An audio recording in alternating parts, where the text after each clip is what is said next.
Pick a paddle, any paddle. Hey, which project should I buy? Well, if you're not involved in the Project Labs, you should be involved in the Project Labs because it is a phenomenal program. What it is a feedback loop. This is so you can give feedback to Selkirk on the different models that they come out with. Tell them what you like, tell them what you don't like. So for example, the Project 001, that paddle didn't do that great. It doesn't have a lot of spin. They were trying a different skin texture. It did not grab as much as they thought it would, but as a blocking paddle, as just a solid paddle, it is a good paddle and there are people that play it. But as far as what they were going for in it, it didn't do that well.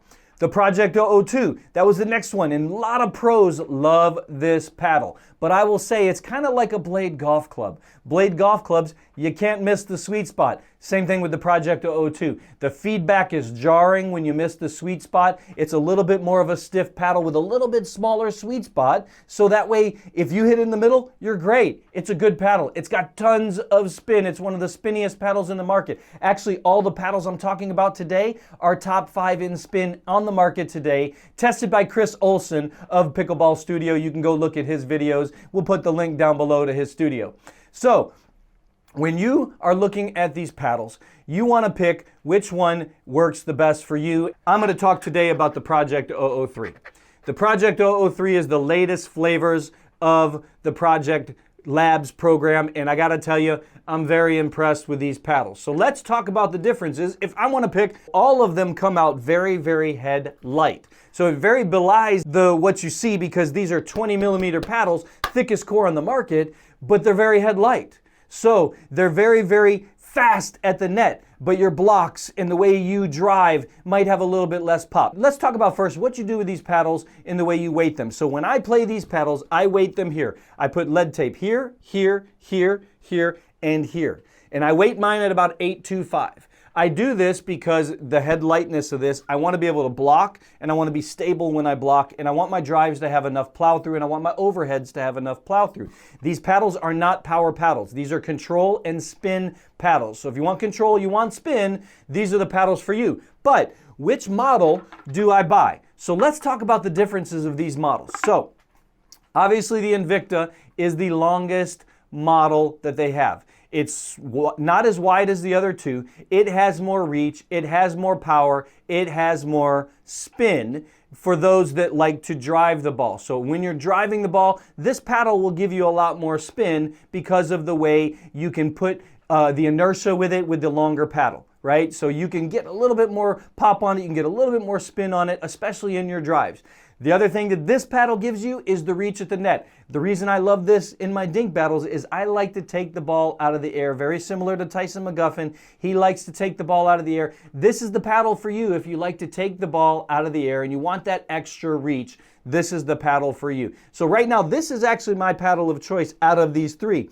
But what's the differences? Why would I pick one versus the other? Well, so let's compare the Epic and the S2. So the S2, largest sweet spot.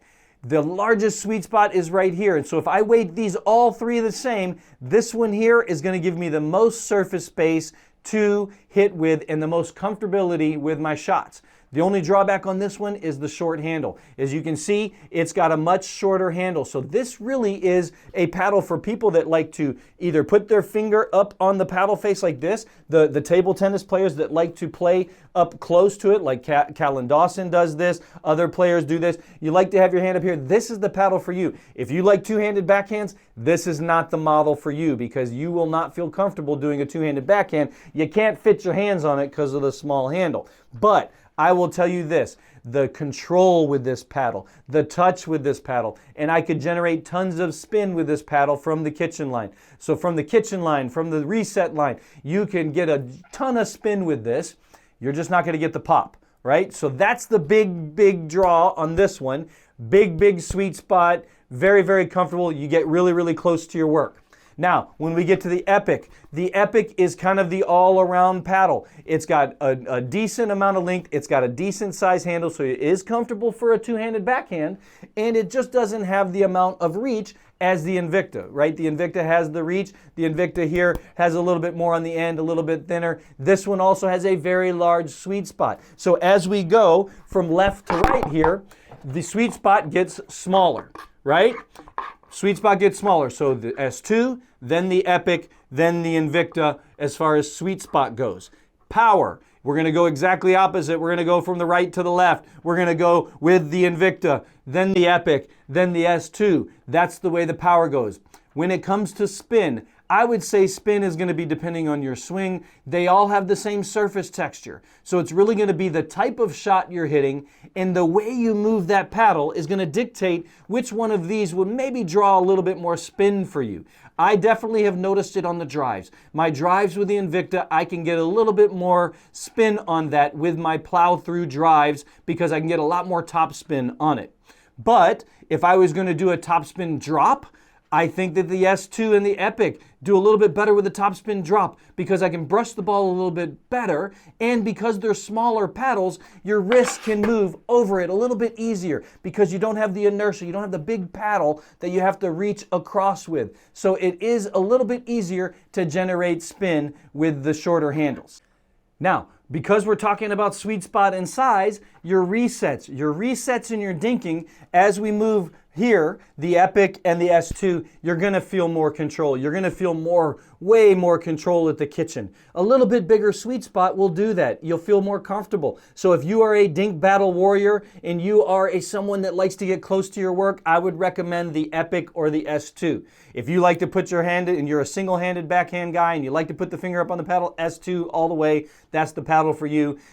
Epic is a nice tweener, and if you want the reach and you want the control as far as the length goes, so you can get those balls out of there and still control the ball when you hit it, the Invicta is the one for you. I love the Invicta. That's the one I pick right now.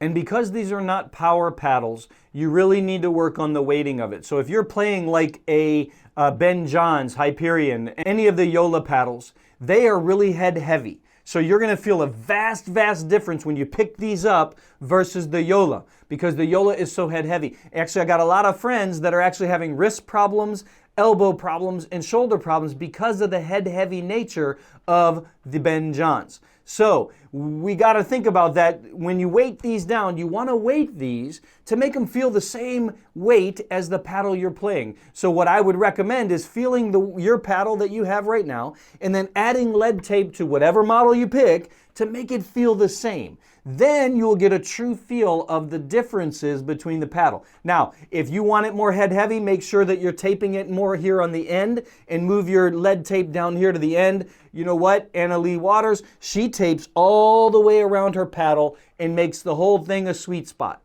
So what she does on her paddle tech is weight it all the way around. So you really have to play with the weighting. If you like the head lightness and you like it to feel like it's really whippy at the net, more like a badminton racket, then you would put the weight in the handle. You just unwrap it, you put the lead tape down here on the handle, and then that will take the power even more down from this, but the paddle will feel stable in your hands. And that, in fact, Ben Johns and a lot of pros, what they do is they take the lead tape and they put it right here at the neck, and they just take it up here to the bottom quarter of this, because what it does is it just stabilizes the paddle, which is really what you want to do. I hope this helps, and if these aren't the paddles for you, why don't you check out the other paddles that we review right here.